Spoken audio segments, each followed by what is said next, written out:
Election అప్డేట్స్ను అందరికంటే ముందుగానే తెలుసుకోవాలంటే ఈరోజే ఆర్టీవీ లైవ్ యాప్ని మీ మొబైల్లో డౌన్లోడ్ చేసుకోండి. ఆయన 1వ తారీఖు రావటం ఖాయం.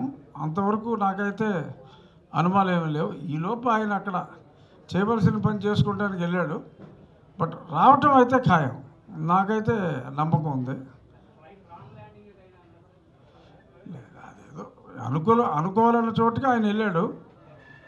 Flight right ల్యాండింగే.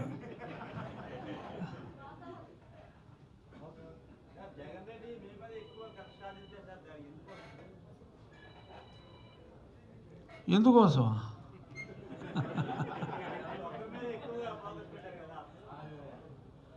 ఎందుకంటే ఆయన చెప్పాడంటే చేయడంతే. నువ్వు చెప్పేవి చేయాలన్నాను, అందుకని నచ్చలా. ఆయన చెప్పింది అయితే చేయడు. నువ్వు చెప్పావు కదా అంటే తీసుకెళ్ళేసేయండి అని చెప్పాడు పోలీసులకి, అంతే. అది జరిగింది. బై ద వే ఇవాళ నాకు బెయిల్ వచ్చి 3 సంవత్సరాలు కంప్లీట్ అయింది.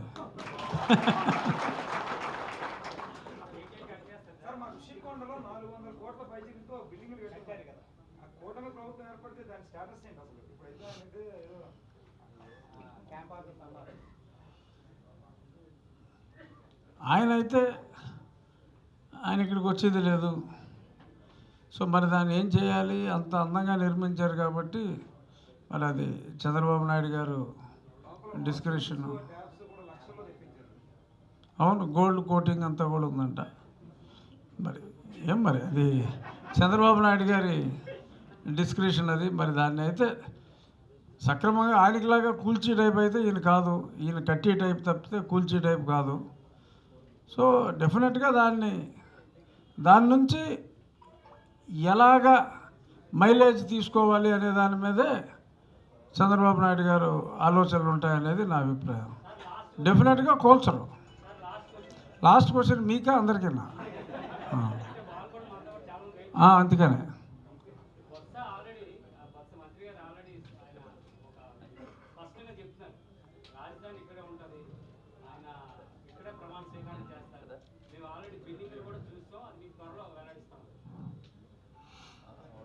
అదేనండి. రేపు 4వ తారీఖు మొత్తం రిజల్ట్స్ వచ్చిన తర్వాత 5వ తారీఖు అసలు జగన్మోహన్ రెడ్డి అనే వ్యక్తి, బొత్స గారు, యువజన శ్రామిక రైతు కాంగ్రెస్ పార్టీ అనేది కాలగర్భంలో కలిసిపోతాయి. ఆ మాటలకు విలువ ఉండదు.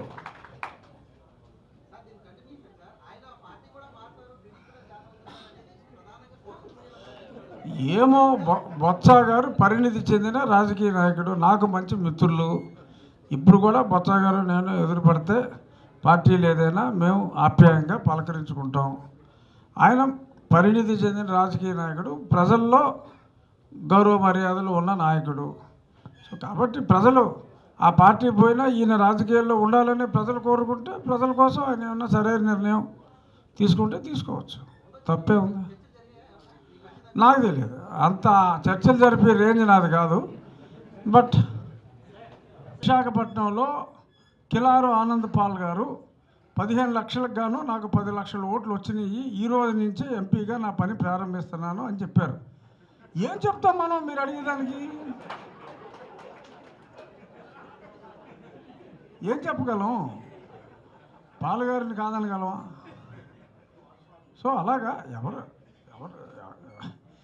వాళ్ళు ఏదో చెప్తూ ఉంటారు. మనకి కూడా ఎంటర్టైన్మెంట్ కావాలి. థియేటర్లు కూడా మూసేశారు అంటే ఈ మధ్యన సినిమాలు రావట్లేదు, ఐపీఎల్ తప్పకే. కొంచెం ఎంటర్టైన్మెంట్ ఉండాలి కాబట్టి ఇవన్నీ మనం జోక్గా తీసుకోవాలి తప్ప సీరియస్గా తీసుకోకూడదు.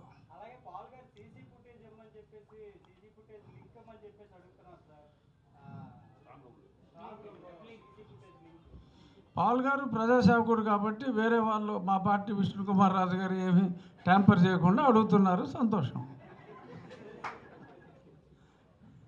ఎందుకంటే నెగ్గేది వీళ్ళు కాబట్టి అంతకుమించి ఏమీ లేదు. పాల్ గారిని ఈ విషయంలో అభినందించాలి. ఎందుకంటే ఆయనకి ఓట్లు ఉన్నా లేకపోయినా పక్క వాళ్ళ కోసం ఆయన పడుతున్న పాటలు డెఫినెట్గా అప్రిషియేట్ చేయాలి.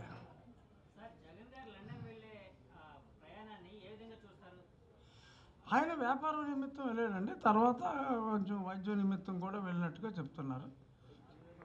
వ్యాపారం వైద్యం రెండిట్ల మీద వెళ్ళారు ఆయన. ఆయన అతిభేద ముఖ్యమంత్రి, నిత్యం పెత్తందారులతో పోరాడే పేదవాడు, గంటకు 12 లక్షల రూపాయల చార్టర్ ఫ్లైట్లో, మరి అది ప్రభుత్వం ఖర్చో సొంత ఖర్చో మనకు తర్వాత బిల్స్ వస్తాయి కానీ తెలీదు. మరి ఆయన వెళ్ళాడు అంటే మరి ఆయన గురించి మరి ప్రజలు ఏమనుకుంటారు, అసలు ప్రజలను ఆయన ఏమనుకుంటున్నాడు అనేది అర్థం కావట్లా.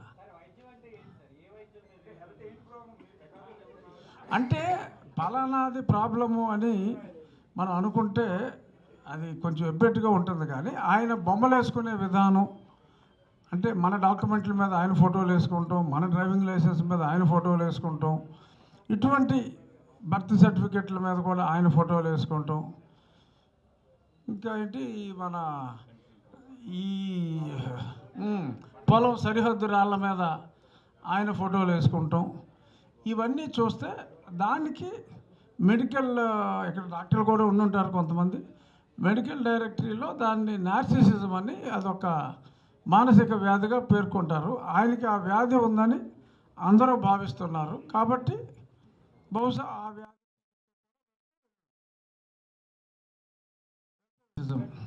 తనను తాను అమితముగా ప్రేమించుకున్న వాడిని నార్సిజం అనే మానసిక వ్యాధితో బాధపడుతున్నాడని చెప్తారు. అదొక అబ్సెషన్ అన్నమాట. అతని మొహం తప్పితే ఇంకెవడి మొహం చూడలేడు. సో అలాగా మీకు ఇంతకల్లా మీరు జస్ట్ టెలిఫోన్ తీసి నార్సిసిజం అని కొట్టండి. అది ఎందుకు వచ్చింది అంటే సమ్టైమ్ 14వ సెంచరీలోనే ఎప్పుడో ఒక అతను, ఒక ప్రిన్సు, అతని మొహం అతను, అంటే అప్పటికి ఇంకా అద్దాలు కూడా వచ్చి మిర్రర్ కూడా రాక ముందు రోజుల్లో అనుకుంటా, నీళ్ళల్లో తన ప్రతిబింబాన్ని తరచూ చూసుకుని మురిసిపోయేవాడట. అతను ఆ ప్రాసెస్లో సడన్గా నీళ్ళల్లో పడి చనిపోయాడు. ఆ తర్వాత తనను తాను చూసుకొని ఆనందించే ఆ రుగ్మతకి నార్సిసిజం అని అతని పేరు కూడా దానికి దగ్గరగా ఉంటుంది. అలాగే అప్పుడు మావోయిజం అని ఎలా పెట్టారో అతనుకున్న ఆ వ్యాధికి నార్సిసిజం అని పెట్టడం జరిగింది. సో దాని నిమిత్తం అని కూడా కొందరు అంటున్నారు. అది నిజం కావచ్చేమో అని ఈ బొమ్మలు చూస్తే నాకు అనిపిస్తుంది. ఎందుకంటే ఎవరో కూడా మన డాక్యుమెంట్ మీద ఉంటే మన బొమ్మ ఉండాలి, లేదంటే గవర్నమెంట్ ఎంబ్లం ఉండాలి తప్ప ఇవాళ ఉండి రేపు పోయి వాడు బొమ్మ వేసుకుంటాం అనేది అది ఎక్స్ట్రీమ్ అన్నమాట. అది పెర్వర్షన్కి అది పీక్.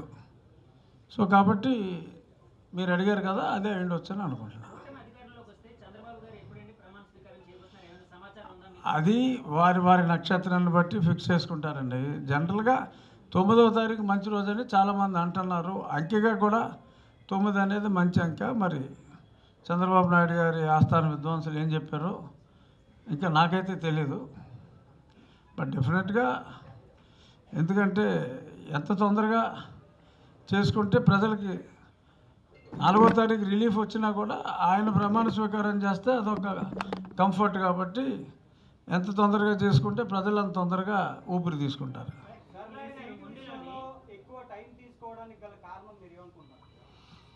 కారణం మీరు అందరూ ఏమనుకుంటున్నారో నేను అదే అనుకుంటున్నా.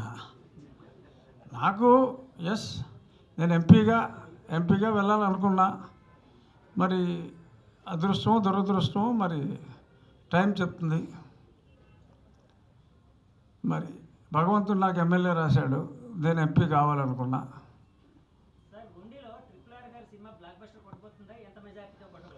మెజారిటీ అంటే బ్లాక్ బస్టర్ బాగా మెజారిటీ కొట్టుండేవాడిని. కాకపోతే జగన్మోహన్ రెడ్డి గారు ఒక వైసీపీ ఫండ్ చేసి ఒక తెలుగుదేశంలో 2 సార్లు ఎమ్మెల్యే చేసిన వారిని అది వశపరుచుకునో లోపరుచుకునో లేకపోతే ఈయన వెళ్ళిపోయాడు, వాట్ ఎవర్ ఇట్ ఈస్, ఆయన పోటీగా పెట్టి చాలా ఓట్లు చేల్చాలి అనుకున్నారు. కానీ కొద్దిపాటి ఓట్లు అయితే ఆయన చేల్చగలిగాడు. ఎందుకంటే ఆర్థిక సాయం చాలా అతిగా అందించాడు. కాబట్టి ఏదో గుడ్లో మెల్ల కొంత మెజారిటీ తగ్గవచ్చు. ఏదైనా 30,000 పైనే మెజారిటీ ఉంటుంది.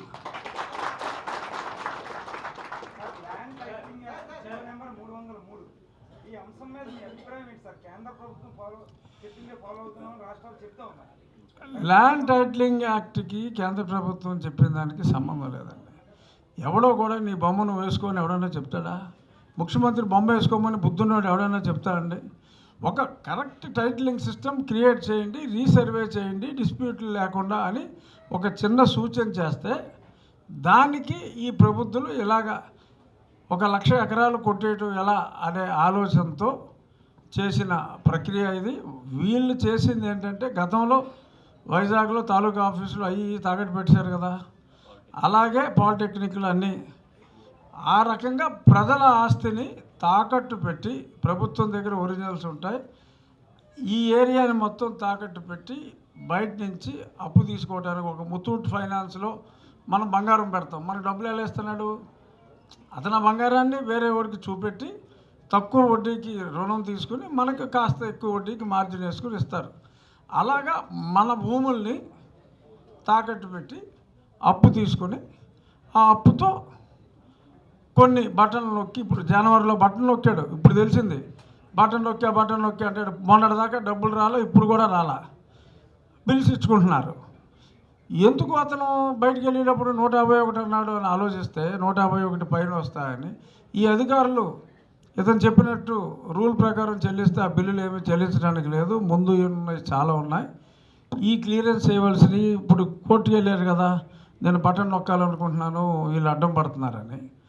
అది ఇచ్చేస్తే గొడవ లేదు, కానీ అది ఇవ్వట్లా. 14,000 కోట్లు ఆయన బిల్లులు క్లియర్ చేసుకోవాలని చెప్పి ఇన్స్ట్రక్షన్స్ ఇచ్చాడు. అది పాటించాలి అంటే ఆఫీసర్లకు కూడా ఒక నమ్మకం కలగాలి. తప్పు చేయాలంటే మళ్ళీ నేనే వస్తున్నాను కాబట్టి మీకేమి ఇబ్బంది లేదు అని ఒక నమ్మకం కలిగించడం కోసం 151 అని ఒక ఫిగర్ చెప్పేసి పోయాడు. ఈసీ ఆపి ఏమన్నారు? 14 తర్వాత ఇచ్చుకోమన్నారు. 14నే ఇచ్చుకోవచ్చు అన్నారు. ఇవ్వట్లేదుగా, 1,200 కోట్లు ఇచ్చారు అంతే.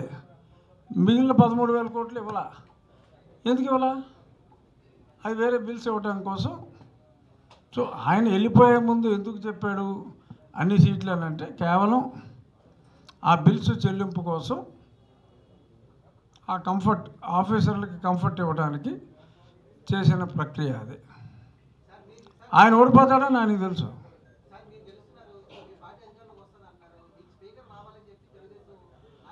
నేనైతే అనుకోవట్లే. నాకు తెలిసి జగన్మోహన్ రెడ్డి గారు అసెంబ్లీలో కాలే పెట్టడు. ప్రతిపక్ష నాయకుడిగా ఆయన కాలు పెట్టడు. ఆయన తట్టుకోలేడు. అతని స్వభావం నాకు అవగాహన ఉంది. అతను అవమానం తట్టుకోలేడు, రాడు. అసెంబ్లీకి అయితే ఆయన రాడు.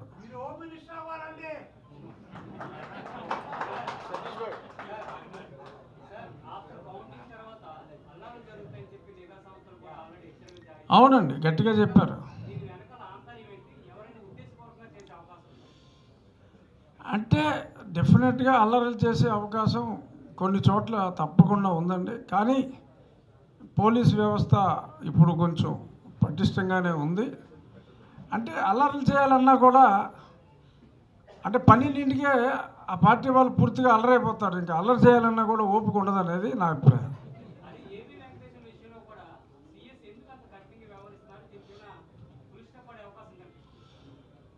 ఫుల్ స్టాప్ అయితే పడదండి. అది 31వ తారీఖు ఆయన రిటైర్ అవుతున్నారు. మళ్ళీ కోర్టుకు వెళ్ళినా ఏమవుతుంది? మళ్ళీ వాయిదా వేస్తారు, అంతకని ఏమవుదు. వాళ్ళు 31 లోపు ఎట్టి పరిస్థితుల్లోనూ పోస్టింగ్ ఇవ్వరు. 1వ తారీఖు జగన్మోహన్ రెడ్డి గారు వెనక్కి వచ్చిన తర్వాత మీరు ఆయన అడిగితే ఏపీ వెంకటేశ్వరరావు ఎవరు నాకు తెలియదే అంటాడు ఆయన. అంతే ఆయన చెప్పేది, అది తెలియదు అంటాడు ఆయన.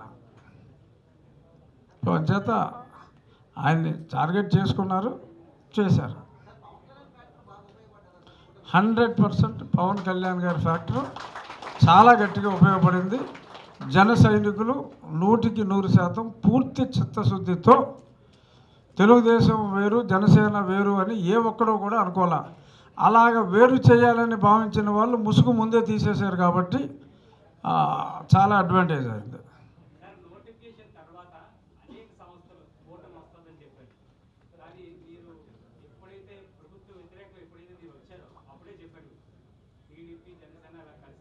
కూటమి ఏర్పడుతుందని 2.5 సంవత్సరాలుగా నేను చెప్తూనే ఉన్నా.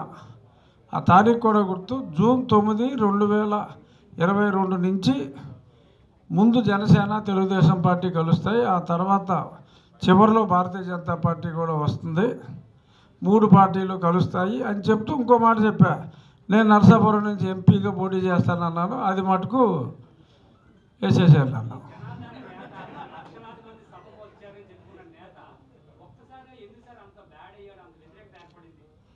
లక్షలాది మందిని తోలుకొచ్చారు, వాళ్ళు రాలా.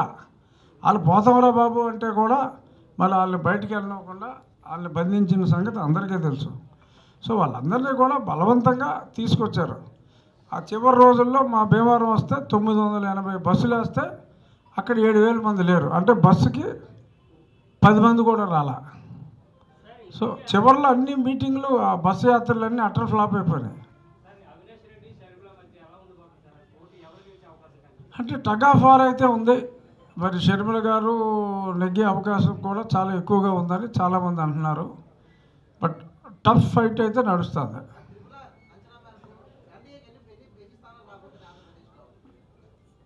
దురదృష్టం మమ్మల్ని వెంటాడితే 125, అదృష్టం వెంటాడితే 150 దాడుతుంది.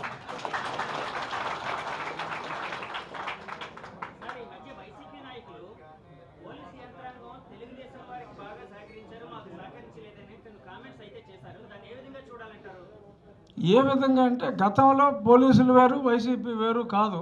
ఇప్పుడు పోలీసులుగా, వైసీపీగా మారిపోయేటప్పటికి దిక్కుతోచని స్థితిలో ఉన్నారు, అంతే. అంబటి రాంబాబు గారిలో ఆందోళన అంతకే బాబు. అక్కడ కన్నా లక్ష్మీనారాయణ గారు చాలా పెద్ద మెజార్టీతో నెగ్గబోతున్నారు.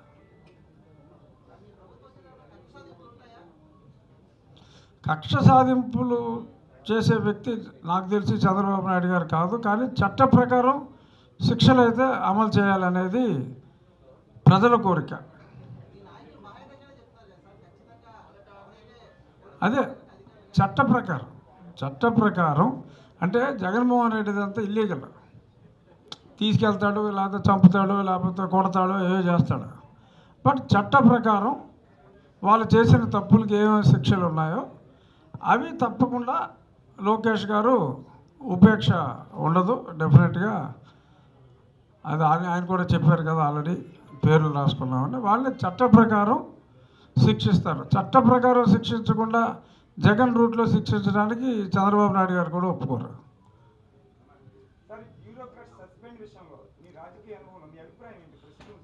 ఎవరు సస్పెన్షన్?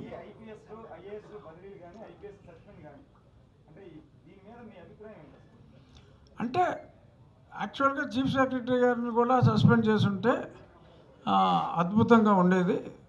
ఓకే, బాగానే ఉంది. ఆ మాత్రం జరిగిందంటే కూడా సంతోషమే, కానీ మిక్కిలి సంతోషం కలగల, అంతే.